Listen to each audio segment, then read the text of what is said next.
There are great NBA players, and then there are players whose influence becomes part of basketball history forever, and Larry Bird clearly belongs in that second category. Bird didn't need explosive athleticism, highlight dunks, or flashy dribble moves to dominate opponents because his greatest weapons were his basketball intelligence, instincts, confidence, and unbelievable composure under pressure. He played the game almost like a chess match, constantly thinking ahead and recognizing opportunities before defenders realized what was happening. Bird's confidence wasn't built around showing off. It came from knowing exactly what he could do and then proving it when the pressure was highest. He could knock down clutch shots, deliver creative passes, find impossible angles, and talk relentless trash while continuing to control the game. His reputation wasn't created by marketing or hype. It was built through years of results, championships, and unforgettable performances. That's why legends such as Magic Johnson, Michael Jordan, Kobe Bryant, and Gary Payton have spoken with such genuine respect when discussing Bird. These weren't casual compliments from people who only watched highlights. They came from some of the greatest players ever, many of whom experienced firsthand how difficult Bird was to stop. Magic Johnson's first real impression of Bird came before either man became an NBA legend, when Magic watched him play during his college days. What Magic saw immediately stood out because Bird wasn't relying on spectacular athleticism or unnecessary showmanship. Instead, he played with patience, discipline, intelligence, and an almost ruthless understanding of how to control a game. Bird dominated the reigning College Player of the Year so thoroughly that Magic immediately recognized something important. This wasn't simply another talented basketball player. He was watching a player with the mentality, skill, and competitive edge to become something truly special. That boy, he can play, man. I saw this dude eat Jack Givens up. He was Player of the Year that year. Kentucky, right? Yeah, from Kentucky. And Larry Bird was just slicing and dicing him. And I said, oh. yeah. And so that was my first time seeing him. And then to be out on the court with him in college for that national championship game. And then, of course, what happened in the NBA. But I would say that we got a chance to change the league. When Magic Johnson and Larry Bird entered the NBA, the league was facing serious challenges, with declining television interest, empty seats in some arenas, and even NBA Finals games being shown on tape delay. Their arrival in Boston and Los Angeles helped change that story almost immediately. Bird became the face of the Celtics while Magic took over as the centerpiece of the Lakers, creating a rivalry that quickly became the biggest attraction in basketball. Their styles couldn't have been more different, yet that contrast made their battles even more compelling. Magic used his size, creativity, and extraordinary passing to control the game, while Bird relied on shooting, intelligence, toughness, and an unmatched competitive edge. Every time they met, both players seemed determined to raise their level, and that competition helped push the entire league forward. Their influence extended far beyond individual championships because they helped turn NBA basketball into a major global attraction. That's why Magic has always spoken about Bird with genuine admiration rather than bitterness. He understood that their careers were connected and that the rivalry helped shape both of their legacies. Without Bird pushing Magic and Magic challenging Bird, the NBA might not have reached the same heights during that era. Gary Payton offers another powerful perspective because he was one of the most aggressive competitors and defenders the league has ever produced. Payton built his reputation by challenging the best players, refusing to back down, and taking pride in making life difficult for his opponents. So when someone with Payton's mentality brings up Larry Bird and argues that Bird isn't discussed enough in the greatest player conversations, that statement carries real weight. It serves as a reminder that Bird's greatness wasn't simply about statistics or championships. It was about the fear, respect, and pressure he created whenever he stepped onto the court. Let me tell you something. People always talk about great basketball players, and they don't never mention him to be up in that round when they made the Magics, the Jordans, the Kobes, and stuff like that. But Larry Bird was cold. I don't think nobody ever could get out with him. You ask Magic. That's why Magic had a run, and he was mad when he had to retire in '92 because of what he was going to be missing with Larry Bird. Gary Payton's admiration for Larry Bird came from personal experience, and he never seemed interested in downplaying just how difficult Bird was to deal with. Bird didn't dominate through explosive athleticism or spectacular dunks, which may be one reason some younger fans who never watched him play fail to place him high enough on their all-time lists. But players who actually shared the court with Bird often tell a completely different story. He was incredibly confident, mentally tough, and willing to challenge opponents throughout the entire game. Bird could tell a defender exactly what he planned to do, announce where the shot was coming from, and then calmly execute it anyway. To Peyton, that level of confidence and control represented something deeper than statistics or championship totals. It was about commanding the respect of other great players and making opponents understand that they were dealing with someone who refused to be intimidated. That's why Peyton believed Bird deserved to be mentioned alongside legends such as Magic Johnson, Michael Jordan, and Kobe Bryant. Some superstars dominate individual categories, while others become defined by their performances when everything is on the line, but Bird's influence went even further because he helped define an entire basketball era.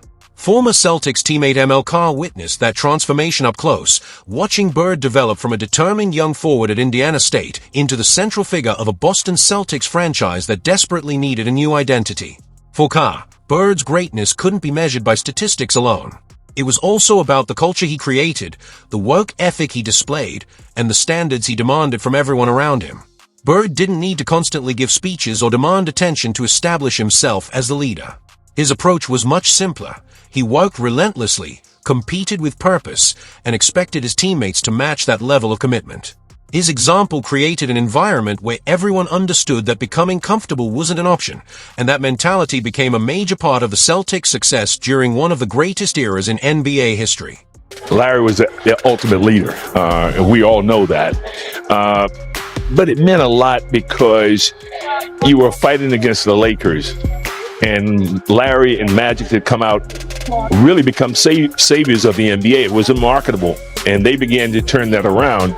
And Larry was driven.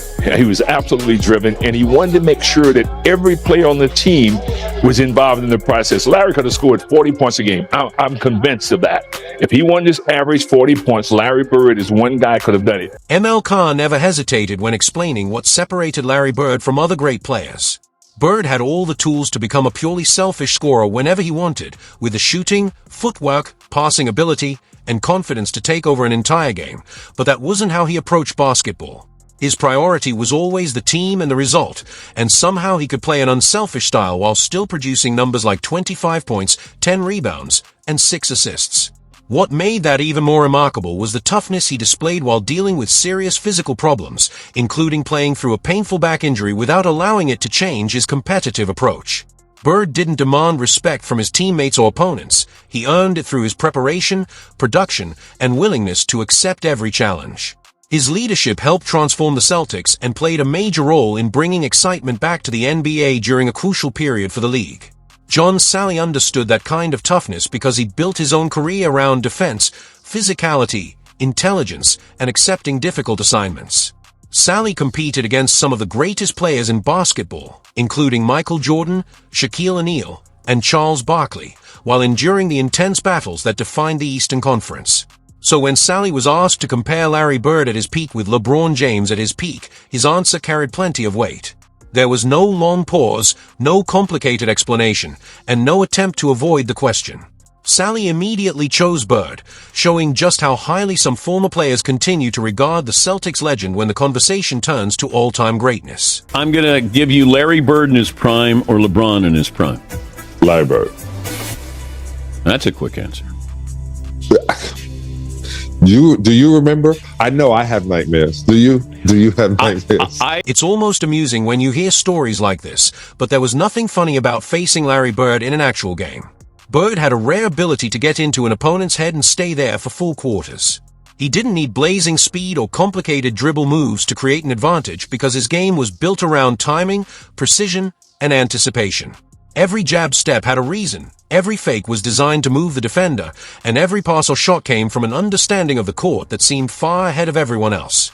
Even more intimidating was Bird's confidence because he could sometimes tell a defender exactly what he intended to do and then execute it anyway. John Salley experienced that challenge directly, not as a spectator but as someone who had to compete against Bird during an era filled with physical and highly competitive matchups. The fact that Bird's presence stayed with Salley long after their battles ended says a lot about the psychological impact he had on opponents. Bird wasn't simply another superstar you had to guard. He was a constant mental challenge that required complete concentration from the opening tip to the final buzzer. Danny Ainge discovered that same intensity while playing alongside Bird in Boston. Ainge was already a talented shooter and fiercely competitive player, but joining the Celtics taught him that individual ability alone wasn't enough. Playing with Bird meant meeting an extremely high standard every night. Larry expected teammates to stay prepared, make smart decisions, compete on every possession, and contribute when their opportunity arrived. He didn't need to embarrass teammates publicly or constantly raise his voice to make that expectation clear. His work ethic and competitive mindset spoke loudly enough, and everyone around him quickly understood that being part of Bird's Celtics meant holding yourself to a championship-level standard. I got to know Larry really well, but he was a great worker, a great teammate. He told me, like when he didn't think I was taking a good shot. I tell people all the time when they start complaining, oh, the coach doesn't believe in me, or the star player on our team doesn't believe in me. I go, bro, when I played with Bird, he'd pass it, he'd get double teamed, he'd throw me the ball, but if I miss three, I'm not coming back to me. There was something especially powerful about Larry Bird's approach because his honesty was never really personal. It was about results. If a teammate was making shots and playing well, Bird had no problem continuing to trust him and putting the ball in his hands. But if someone wasn't producing, Bird wasn't going to force the issue simply to make that player feel comfortable. His priority was winning, and everyone around him understood that quickly. Danny Ainge's memories highlight how Bird led without relying on dramatic speeches or motivational performances. His leadership came from the standards he set every day and the example he provided on the court.